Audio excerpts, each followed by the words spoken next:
Mr. Turkington, how you doing? Hey, I'm fantastic. How are you? I'm doing fabulous. You ready for the big 4th of July? Fireworks are in hand, ready to go. Just got to make sure I don't blow up the garage and we're rolling. I love it. All right, so we're getting some awesome feedback from all of you folks that were emailing or were texting. Thank you so much for all the kind feedback. We're trying to put out relevant content that is going to help you guys just from kind of the real world viewpoint that we get to see it. It's a tough time out there. We're not going to lie. Tough time, tough sledding, I guess you could say. But let's stick to the first time home buyer. Really, let's stay in that wheelhouse and let's try to help them understand. We do have first timers out looking right now. They're having much more to look at, which is huge, and they have much more time to look at it. But let's get into the nuts and bolts, break down some numbers. So when somebody comes to you, Ken, and they're renting, first thing you pull up is your purchase power calculator, correct? Yeah, I mean, when we first engage in the conversation, right, it's kind of like a lifespan. There's an excitement and an idealism of buying a home. And it's like, hey, it gives you roots. I can be more permanent. It's a maturation thing. It's progressing into adulthood. And then it goes right to the HGTV syndrome where I want something fully updated and it's like, oh yeah, I'm paying this in rent and I can afford this. And all of those things get challenged. So Sure. That's where this market is tough, as you're saying, which is, hey, it's not impossible, but it's really, really hard to have everything line up in your fashion. So what we found the last week is we're going back to the financial part of this to say, man, if we're looking at, in order to get through this, you have to look at what you're competing against or you're comparing. And if we're comparing rent, then let's look at the numbers and let some math help you so that you can maintain that conviction in getting through the process. Wow, that was long-winded. Did it make any sense? Yeah, I wrote down HGTV. People are doing a much better job of maintaining these properties and or updating them along the way. That's been the benefit of those shows out there is we really have people who are doing some nice things to some properties. Now that doesn't translate over into the apartment world per se, unless you're getting into a brand new complex. But as far as the homes go, it feels like about, man, a solid third of them are updated and done very nicely. Yep. So that's cool. And that's helping folks who are out looking go, okay, now I can compare maybe this home that's done versus this apartment that is vanilla, basic. Yep. So let's get into the numbers. That was the first thing though, that I thought of when you said that I haven't thought of before. Of there's some nice stuff out there. Yes, people are creative and there's no shortage of ideas. And hopefully what people will realize is that, hey, even if you can't get the one that's exactly the way you want it, that just little tweaks over the years as you hang in there, you can put your stamp on it and make it your own. But what we start with is just this loan amount calculator, or helps us understand the purchase price. And we start by saying, all right, what are you guys currently paying in rent? And this example just shows obviously $2,100. And then it just does the math for us to say that equates to about a 280 to somewhere, there's some rounding in there. So we'll say 280 to 290 on a purchase price with a 3% down payment. So that's Okay. kind of just off the jump. No, I love it because it goes right into like cash flow. What's my cash flow going out maybe in my rent or what I could be paying in rent? And then what would my cash flow be going out if I owned XYZ property? Yeah, so you're right. This is a cash flow comparison. And then as we understand that and make sure the budget will allow for that cash flow, then we can progress and say, all right, that's not really the accurate way to compare the cost of renting versus the cost of owning a home. Okay. And then that's when we can progress maybe into a few more details where this cash flow, that's the number that we were looking at, right? We're comparing what my mortgage payment is versus what my rent payment was. When we get into that a little bit further, we go, all right, now let's look at what the true expense portion of that payment is. And what I mean by that is in that house payment, there is $312 a month that's going toward principal. So Okay. I don't view that as an expense. I view that as a transfer. I'm taking it from checking and I'm going to transfer it into equity in my home. So, okay. So when they come to you and they're seeing, okay, I'm paying $2,100. It gets me $280 in home value. They know automatically if the $2,100 is too much for them to handle, now you're going down. If they can go over $2,100, now we're creeping up into a higher home value. Home values have obviously exploded over the last 12 right. months. So as have interest rates. So this has significantly jumped around in the last 6 to 12 months, big time. Do most folks think that they can pay more than they're currently paying for their housing expense?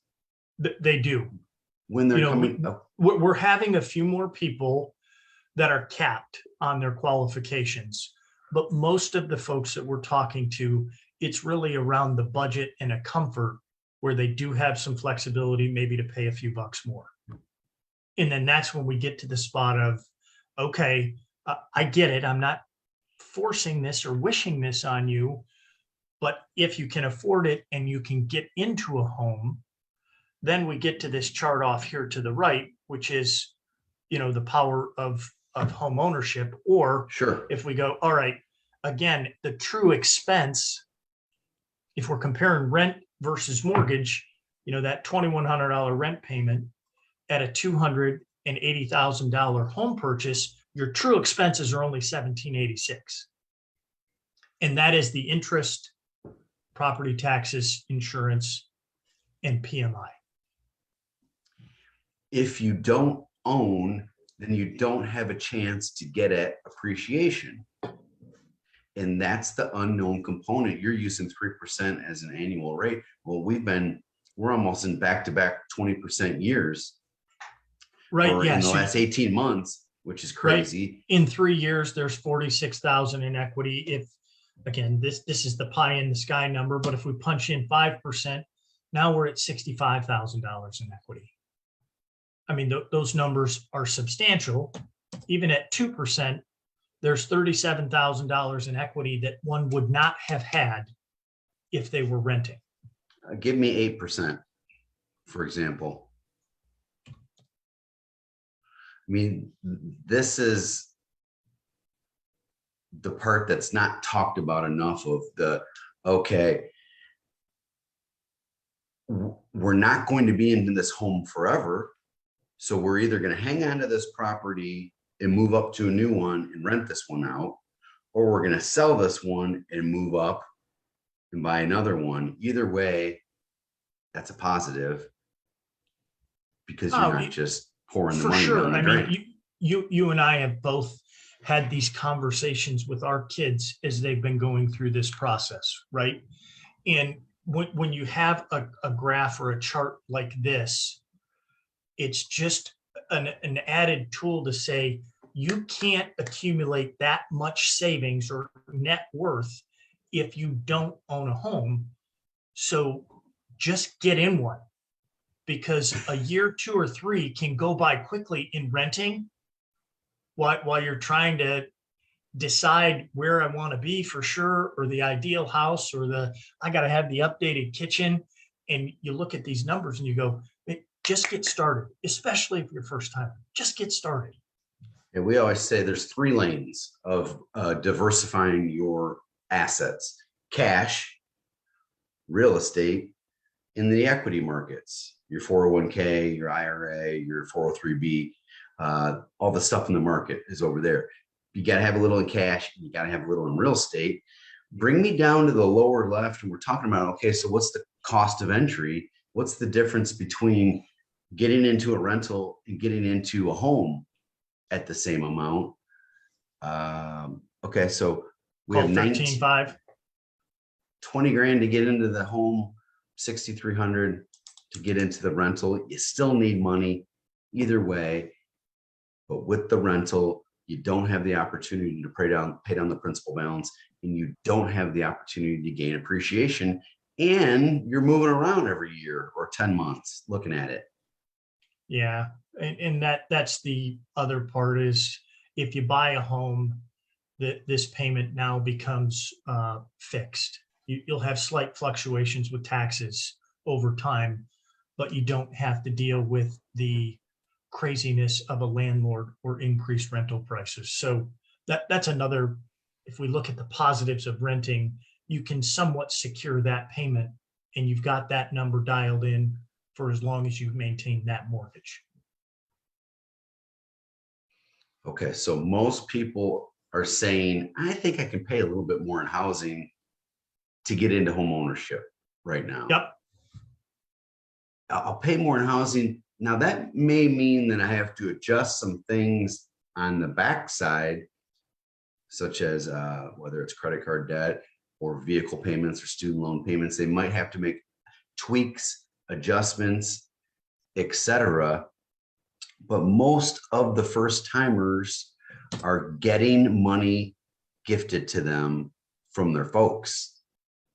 That's where a lot of the down payment money is coming from to help them get launched into this world of home ownership. And once they're there, they don't ever go back. Yeah. So one of the things that I've had a lot of conversations about of, you don't want somebody to stretch, but you have some variables. Usually the first home you're in early stages of your income cycle. So there's a chance that income may go up year over year over year so that you have the ability to grow into it. But again, if we go back to this, even at 3%, $46,000 of equity, if you had to minimize some of your savings and other opportunities to be able to have a crack at that until your income catches up, it's just all things to consider. Again, not encouraging anybody to pay more than they can afford, but that budget piece is critical to go, all right, where's my money going? Can I go a little bit more lean for a while to have a chance at that 46,000, or where's that comfort zone? Yeah, and the work from home and or able to relocate into another city because they can work from home. You had made a comment this morning in our discussion about, the young kids don't have to feel trapped into these properties in XYZ city forever anymore. That's what all of this Airbnb is, long-term rentals is, all this investor money that is owning the market over the last 2-3 years. That's what's really made it difficult to get into home ownership, because everybody is into home ownership and doesn't want to give that up. They're making a return either in the equity position here, or Right. they're generating cash flow on if they're renting it out themselves. Well said. So it's important to help them understand, again, cash, real estate, retirement, cash, real estate, retirement. If you don't have one of those three, then you're not diversified. That's just putting it in its simplest terms. And we want to help folks diversify so they can grow their net worth and they can be in control of their own life and dictate the pace of play instead of feeling like, oh my God, every 10 months I have to look at moving again. Ugh. Yeah, that's totally our wish, right? I mean, if we look back on the pandemic, and it's been over 2 years already, and that, if you look as I get older and go, holy cow, that went by fast. It felt like torture while we were in the middle of it. As that relates to the people that are considering that, man, time can go by quickly. That have some conviction, make a decision, and get moving, because as you said, there's an exit strategy everywhere, right? Home goes up in value, you can sell it, put a few bucks in your pocket. We Home don't stays talk about flat. exit strategy. That's a great video. That's a great topic that we need to talk about. Is you and I take it for granted. Like you have owned investment properties, 5 of them at one time. It's like, what's your exit strategy at that time? You're, oh my God, I didn't even think about, like, they're Mhm. they're working and working. Okay, do I really want to manage these things for the rest of my life? Well, no. Well, then what do I do with them?